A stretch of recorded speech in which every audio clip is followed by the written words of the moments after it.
Assalamu alaikum. I am Chandra Kumar. Today I am going to discuss these especially words.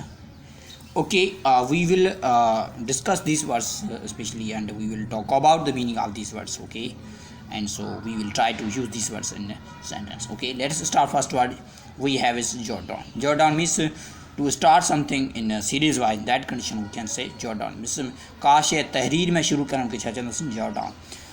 Just like he पाण का specially का programme या का specially ऐसे वग़ैरह या पैराग्राफ लिखंदासीं उनखे छा हुते पाण जॉट डाउन जो वर्ड इस्तेमालु करे सघूं था.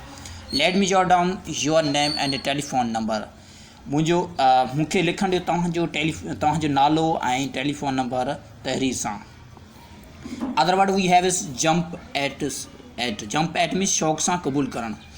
Jump at means to accept as like we can say that as happily है खुशी सां क़बूल करणु उनके साथ jump at. She jumped at at her office not his. हिते छा थींदो हिन जी ऑफिस ते छा कयो शौक़ सां क़बूल कयो. ऐं ईअं चई सघंदासीं I have jumped at my office. आउं ख़ुशी सां मुंहिंजी ऑफिस खे क़बूल कयां थो कई आहे. Okay. Other word we have specially is jump at on. Jump at on means हदफ़ या तनक़ीद बनाइण. कंहिंखे हद खां बाद तनक़ीद बनाइण. ही always jumps at me for little mistakes. ही नंढड़ियूं नंढियूं ग़लतियुनि ते मूंखे छा तनक़ीद जो सबबु बणाईंदो आहे. Jump at on means to make satire. Other word we can say that criticize or slam या स्लैम चई सघूं, क्रिटिसाइज़ चई सघूं या सेंसर चई सघूं था. ॿियो वर्ड आहे पाण वटि जंप अप. जंप अप माना खड़े थी उथी बीहण माना उथी बीहण उनखे छा थींदो जंप अप. जंप अप माना मथे थी टिपो ॾी मथे बीहण उनखे छा थींदो jump up. Hearing the good news we jumped up and clapped. असां सुठी माना सुठी ख़बर ॿुधंदे असां मथे उथी सुठो मथे उथी थोरो मथे उथी ताड़ी वॼाई. क्लैप्ड मीन्स ताड़ी वॼाई. Other word we have specially is keep at. Keep at means to resume or continue. इनके पाण कंटिन्यू चई सघूं था, रिज्यूम चई सघूं था या kick off. You will succeed if you keep at your work. तव्हां कामयाबु थींदो जेकॾहिं तव्हां इहो कमु जारी रखंदो. Keep at means to resume. ॿियो वर्ड आहे कीप अवे. कीप माना रखणु, अवे माना परे. कीप अवे माना कंहिंखे परे रखणु. त माना मतिलबु छा आहे अवे जी माना अवे जंहिं वर्ड जे अॻियां माना पोयां अचे आज सेंस अचे अॻियां अचे त छा आहे हुनजी माना आहे स्पेशली. कीप अवे मीन्स दूर रखणु या परे रखणु. Keep away from smoking. Cigarette खां परे रहो. या इन चई सघूं था keep away from very bad situation. Very bad situation खां बि दूर रहो. Other word we have specially is keep back. Keep back माना राज छुपाइणु. कीप रखणु, बैक माना वापसि. To keep as a secret. इनके हिडन चई सघूं था या सीक्रेट का. Ali keeps nothing back from me. Ali जेको छा आहे कुझु बि मूंखां राज़ नथो रखे माना कुझु बि जेको राज़ वग़ैरह उहो छुपाए न रखंदो आहे. ॿियो वर्ड आहे कीप डाउन. कीप डाउन माना अॻिते जेके वधण लाइ रोकणु. Keep down means to stop.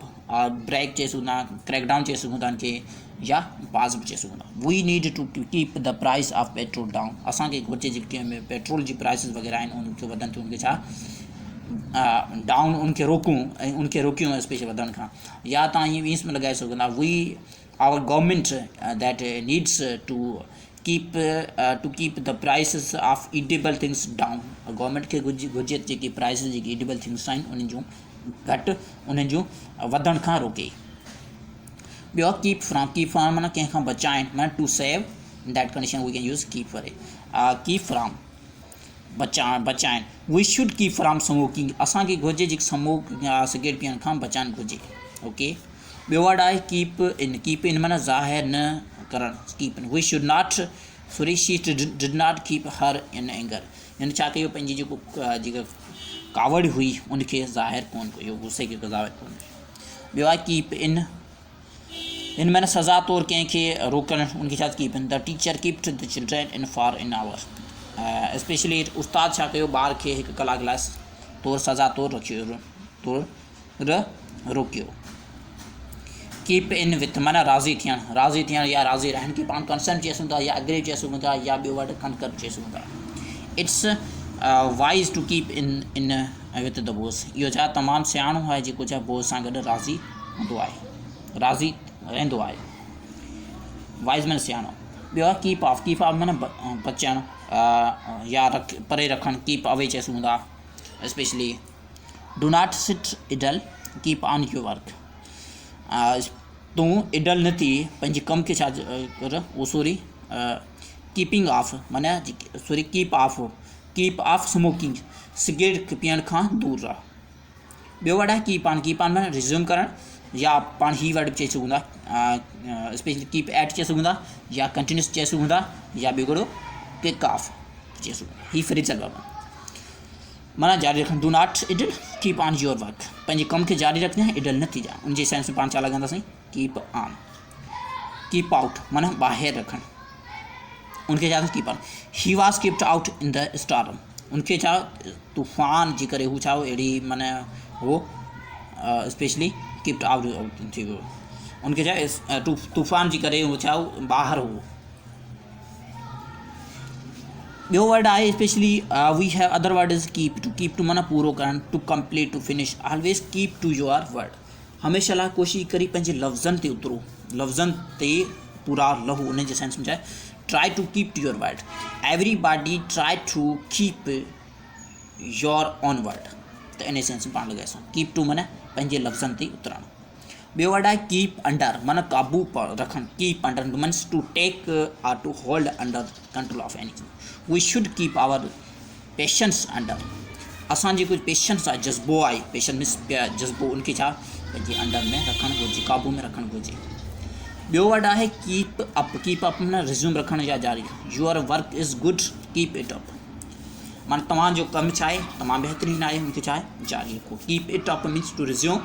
इनके other word we can say keep on चई सघूं था, या कीप एट बि चई सघूं था, या कंटिन्यूस बि चई सघूं था। ॿियो वर्ड कहिड़ो आहे, किक ऑफ चई सघूं था। माना 5 वर्ड जा थिया specially keep on, keep at, keep up, other word resume, continuous. 6 word थी वियो कहिड़ो, किक ऑफ माना जारी रखणु। कीप अप विथ माना साथ माना कदम हलाइणु, माना कंहिं सां गॾु कदम हलाइणु, तुंहिंजे छा keep up with. Please walk fast to keep up with me, महिरबानी करे जल्दी हल मूं सां, कदम सां गॾु जल्दी हल। इनखे सेंस पाण छा लॻाईंदासीं, keep up with means to walk step by step with any one else, in that condition we can use keep up with. Keep up माना सिंपल माना विख ते कंहिं सां गॾु हलणु, उनखे छा चवंदासीं कीप अप। ॿियो वर्ड आहे की नो अबाउट और नॉट माना जगह बेमक़सद ते ई फिरणु, हिनखे पाण वांडर चई सघूं था। माना वांडर जीअं स्पेशली वांडर माना to move here and there without any aim, को बि हुनजो मक़सदु न हुजे, हेॾा होॾा घुमे चए बस उन जी सेंस में पाण छा लॻंदासीं वांडर। सही, हाणे ॾिसो वांडर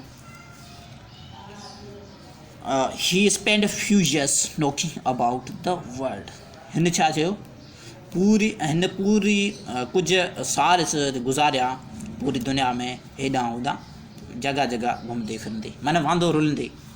ॿियो वर्ड आहे knock against means to hit or strike चई सघूं था, हिनखे छा टकराइण।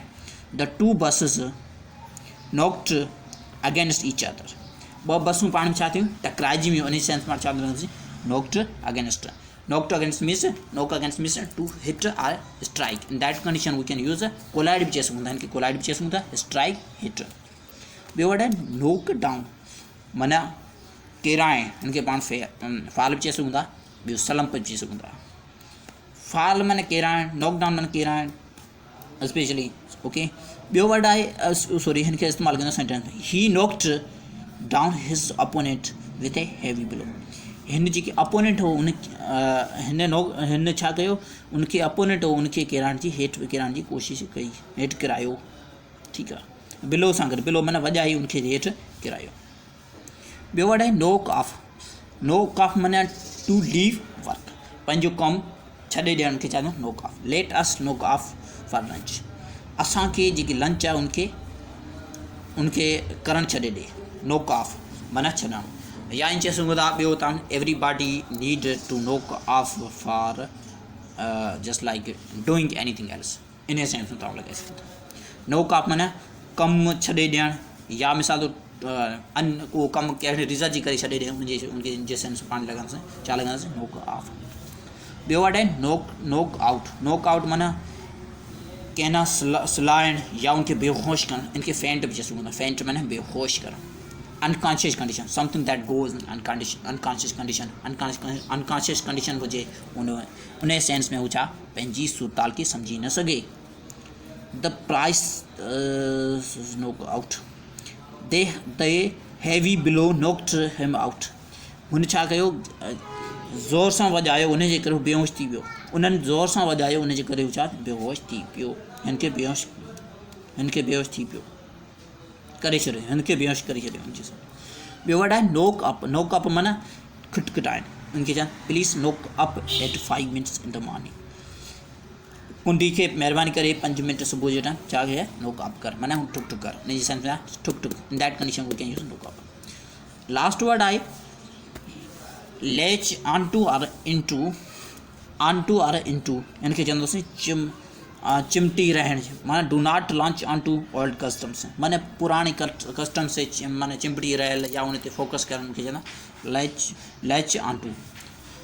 Everybody just like needs to focus on just like to be modernized. Do not go just like in we can say rocky area. In that condition we can use latch into old customs. Okay.